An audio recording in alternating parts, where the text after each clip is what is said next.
Pernahkah kita mendengar kalimat ketika seseorang berada dalam masalah, bahwasannya kalimat itu berkata, Tuhan sedang memberi cobaan kepadamu. Sesungguhnya, sebenarnya, siapa yang mencobai kita?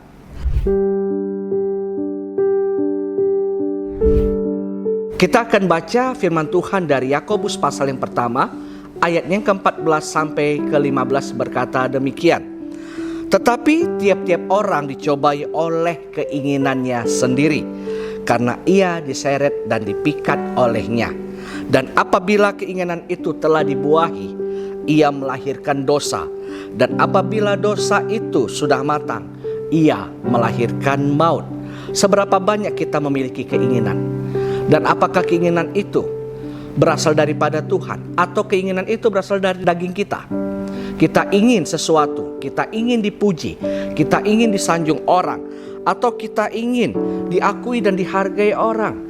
Bahkan kita menginginkan supaya orang lain itu kagum kepada kita, sehingga kita berusaha mencapai apa yang kita inginkan itu dengan caranya kita. Kita gak menyadari bahwasannya semua yang kita inginkan itu sudah Tuhan penuhi. Ya, orang memiliki harta itu sebenarnya sudah diberkati oleh Tuhan.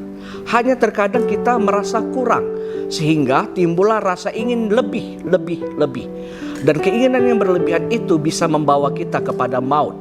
Sama seperti tadi dikatakan bahwasannya tiap-tiap orang dicobai oleh keinginannya sendiri.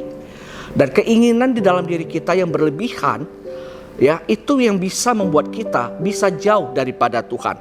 Dan kita diseret, bahkan dipikat olehnya, membawa kita jauh daripada Tuhan, mengejar keinginan-keinginan yang ada di dalam hati kita. Dan keinginan itu jikalau sudah dibuahi, dia akan mendatangkan dosa. Dan dosa itu kalau sudah matang akan melahirkan maut. Contohnya, ketika kita ingin menjadi kaya raya, tetapi ternyata pekerjaan kita hanya pas-pasan, kita akan berusaha mendapatkannya dengan cara kita. Mungkin kita melakukan korupsi, atau kita mencuri, atau apapun itu, hanya untuk memenuhi keinginan kita. Tetapi jemaat Tuhan, sadarilah dan ingatlah bahwasannya semua keinginan kita itu sebenarnya sudah disalibkan oleh Kristus di kayu salib. Karena Yesus mati bukan hanya untuk menanggung dosa kita, tetapi dia juga menyalibkan semua keinginan kita yang tidak seturut dengannya. Oleh karena itu Bapak Ibu, jemaat Tuhan, keinginan apa yang ada dalam diri kita? Nggak salah kita menginginkan sesuatu, tetapi jikalau keinginan itu sudah melampaui batas, atau keinginan yang lebih daripada yang kita mampu, hati-hati, kita bisa terseret dan jatuh dalam dosa.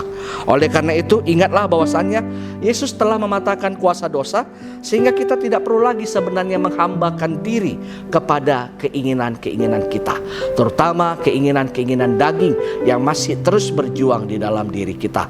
Oleh karena itu, ingatlah, kita dicobai bukan karena Tuhan mencobai kita.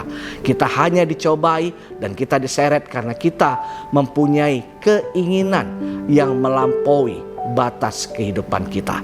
Tuhan Yesus memberkati.